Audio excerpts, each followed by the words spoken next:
Hey everybody, how's it going? Today we're going to look at creating this majestic, wintry scene using Adobe Illustrator. And when you're all done, yours should look something like this, of course, with your own twist on it. So let's go ahead and get started. Here I am in Illustrator, and this is kind of what it'll look like in Illustrator once it's all done. So let's go ahead and create a new document.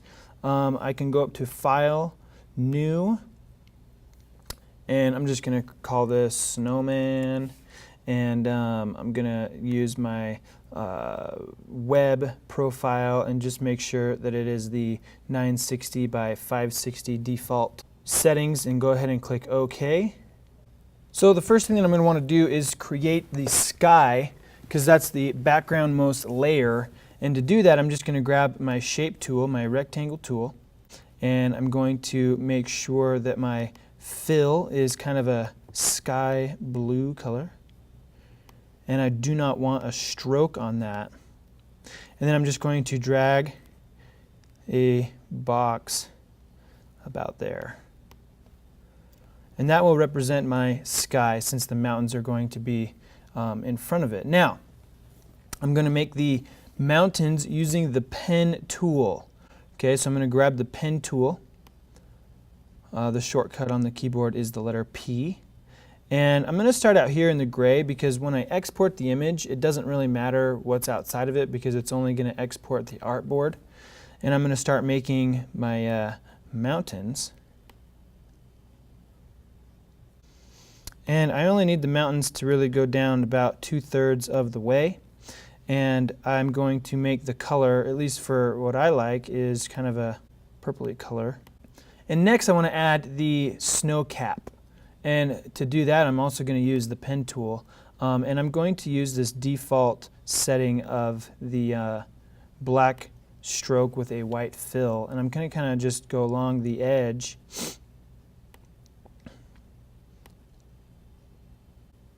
And there is my snow cap. I'm going to do the same thing on the other mountain as well. So there is my snow-capped mountains, and now I want to create the ground that is going to become the foreground. And for that, I can just go ahead and again grab my rectangle shape tool. Color, it's going to be white because that's the color of snow. And then my stroke, just to add a little bit of depth, is just going to be a slightly gray color. So not really dark gray and not white, but just something a little bit darker. And then I'm just going to drag a box. And then I'm going to go ahead and make my stroke really pretty pronounced. And so there I have my background. Now the next part is to create the tree. And the tree can be a little tricky, as there's a few steps that need to be taken. And the first thing I'm going to do is grab my pen tool. I'm going to make my fill a really solid tree pine green color, and I do not want a stroke. So here's how I'm going to do it. And right now it does not matter how big I make it, because I can scale it down after the fact. So I'm going to go ahead and use my pen tool.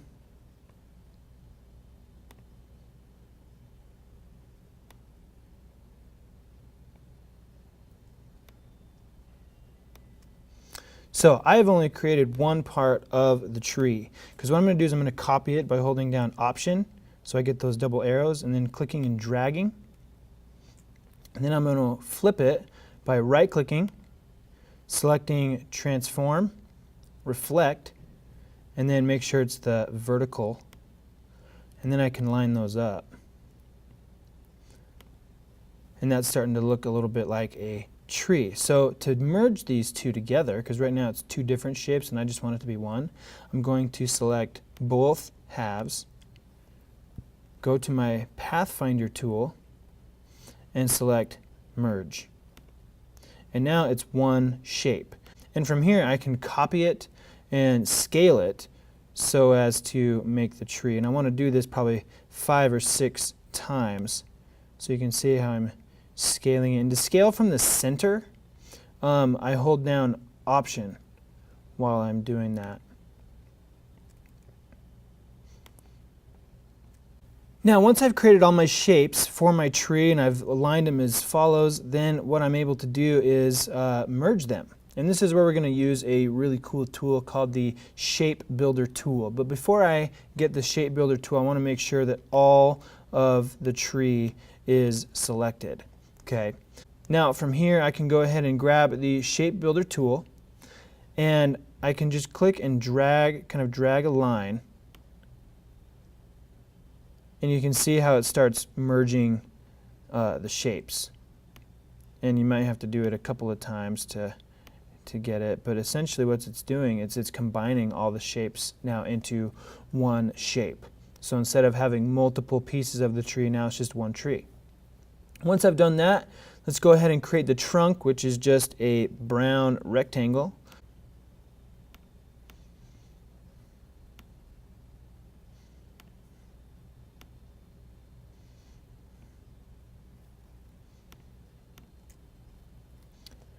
And once I've created that, I'm going to want to send it behind the tree, so I can right-click, arrange, and then send backward, and it should just go right behind the tree. And then I can position the tree where I want. I can scale it down, however you want that to end up. And that is how we create our background.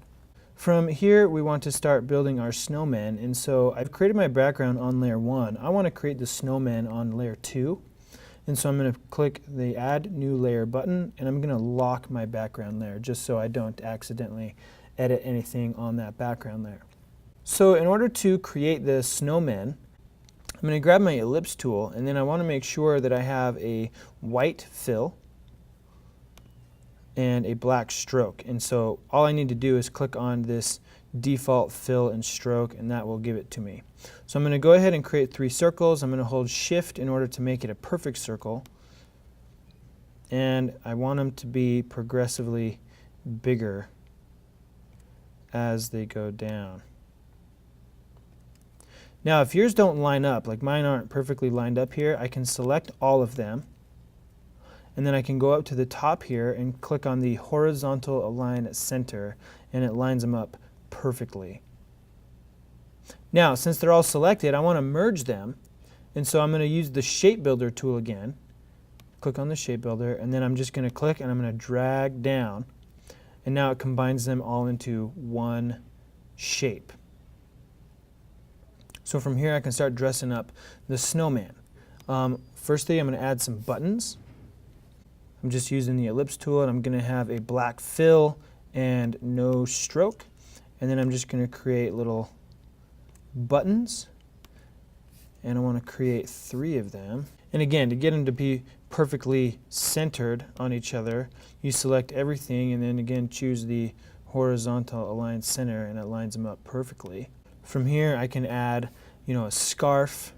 So from here I'm going to grab the paintbrush, and the paintbrush depends on the stroke size. So the thicker the point, okay, the larger the paintbrush. Okay, so because I don't want it to be super thick, I'm going to just use the 1-point stroke, and I'm going to make my color, my stroke color, I'm going to make it red, because that's a nice snowman color. And all I'm going to do is I'm going to just click here and I'm going to paint a little scarf, and then from here I'm going to add the part that comes down, and there is the snowman scarf. Next I want to add some eyes, which again is just a circle tool, and I want to make sure that it's the black fill and no stroke. And then I can go ahead and add a couple of nice eyes. Maybe I want to use those same circles to create the mouth. And I'm just copying and moving things around with the Option key. Now to get the carrot nose, I want to make a circle that is orange. So I'm going to change my fill to a nice carroty looking orange, and I don't want any stroke on that, and I'm going to use the circle tool and just make an orange circle. Now One of the tools we've talked about is the direct selection tool, which is the white arrow, or the shortcut is the letter A on your keyboard. And what the direct selection tool allows us to do is to select any anchor point and modify it. So I want to make this look like a carrot. So what I'm going to do is I'm going to double click on any one of the anchor points and I'm just going to drag it out. So my snowman's looking pretty good. And what I'm going to do is now add the hat, and you can make the hat look like whatever you want. You can make it a top hat, you can make it a beanie, you can do whatever. And so I'm going to go ahead and just do a top hat. And so I'm going to get my rectangle tool, make sure I have a black fill. And I'm going to make a rectangle for the top hat part of the top hat. And then I'm going to make the brim. And again, if you want those to be perfectly aligned on center, select them both and click horizontal align center. I'm going to go ahead and make this one shape by using the shape builder tool and just click and drag. So now that's one shape. Now it looks like one of the only things that we have left to do is add some arms. So again, I'm going to go ahead and grab the paintbrush tool. I'm going to make it a brown color so as to signify a branch of a tree. So I'm just going to kind of create this branchy look with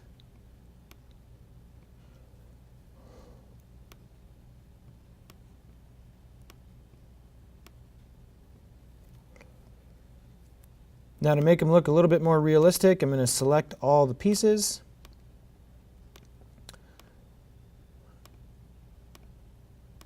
And I'm going to right click, arrange, and send to back, and that way it looks like they're stuck in the side of the snowman. Once I've created my snowman, I'm going to go ahead and select all the parts of the snowman, and I'm going to hold down Command and G on my keyboard, because what that does is that groups them all together. So now when I click on one part, it selects everything and I can move it around and scale it. Now when you're scaling a snowman, remember that there's a lot of things in here that have strokes on them. And so if I was just to scale it, okay, a lot of my strokes change and it makes the arms thicker, the scarf thicker, and that's not necessarily what I want to do. So what I need to do is I need to go over to my transform box, and if you don't have this, go up to Window and then Transform.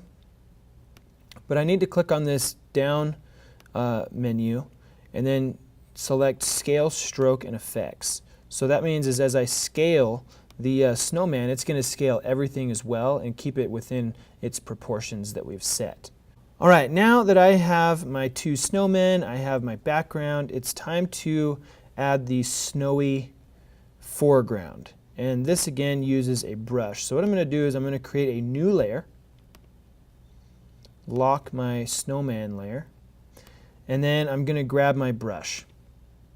From here, I can go over to the Brush Presets menu, and if I go onto the bottom left-hand corner, it says Brush Libraries menu, and then we choose Decorative, and then Decorative Scatter.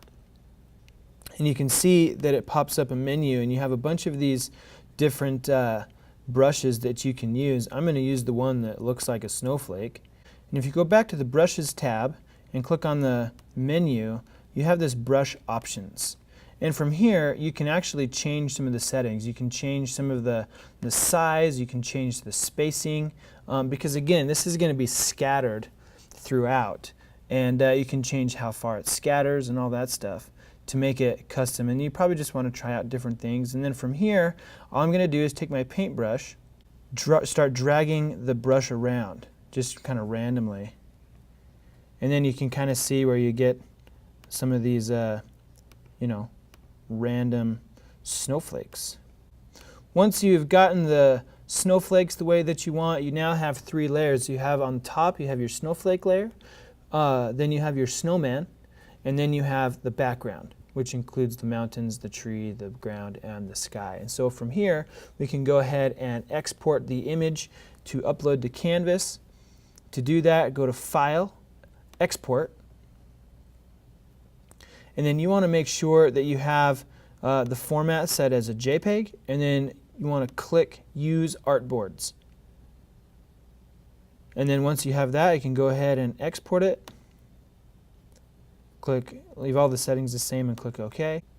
And there you have it. You have just made the beautiful snowman scene.